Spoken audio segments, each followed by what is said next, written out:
Hey folks, it's been a while since I've done one of these, so a couple people have asked me to do another one. So I am going to make a very boozy tequila cocktail today called a Coralillo. And it's kind of a fun little drink. It's not your standard thing you're gonna do with tequila.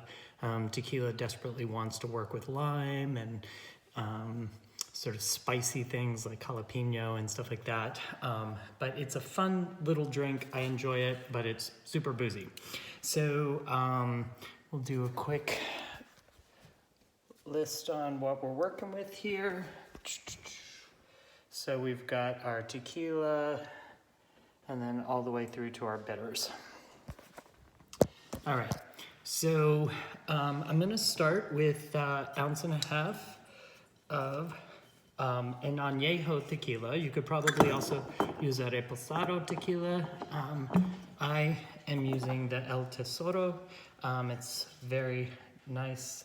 It's got a nice nose to it. I love this tequila, so I'm having fun with that one right now. So 1.5 ounces of the tequila. 3/4 ounce. It technically, the recipe that I have uses yellow chartreuse. I have not been able to find that lately, so I am going to substitute liquore strega. And we'll do 3/4 ounce of that. Okay.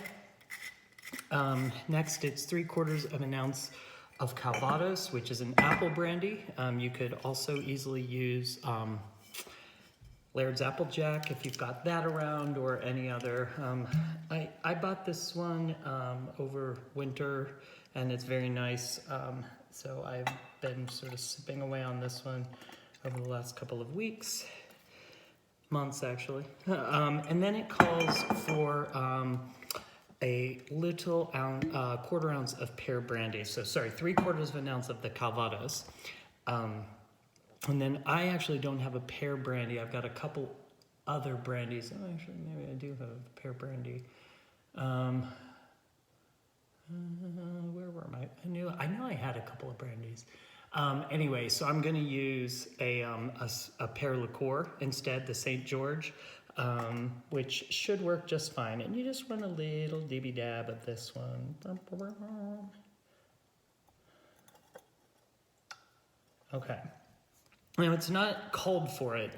By the way, I'm using the recipe from the Death & Company cocktail book, which I'm still working my way through. It's not called for in their recipe, but I am going to add in some TNT citrus aromatic bitters, just because I kind of want to bring out a little bit more citrus in this one. The only thing that's got the citrus here is the pear, and I feel like with the apple brandy, I'd be a little aggressive. So now we've got our cocktail started, and I'm going to stir this one. And again, we stir it because we don't have anything in there that needs emulsification. So we're going to stir, stir, stir, stir, stir. And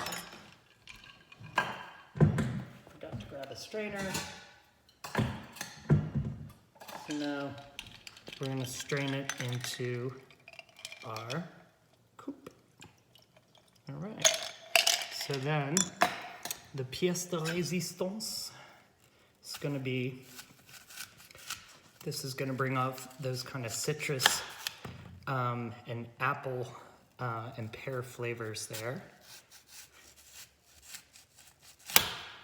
And that didn't work out well. Hold up. I'm going to try it again. So we're looking to get an apple slice.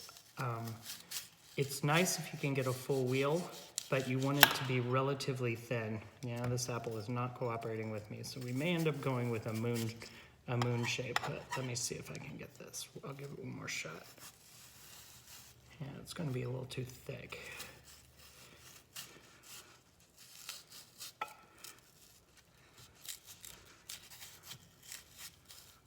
Garnish has never been my forte. All right, well, we got something. So you float a little apple on the top there, okay? So this is a Coralillo.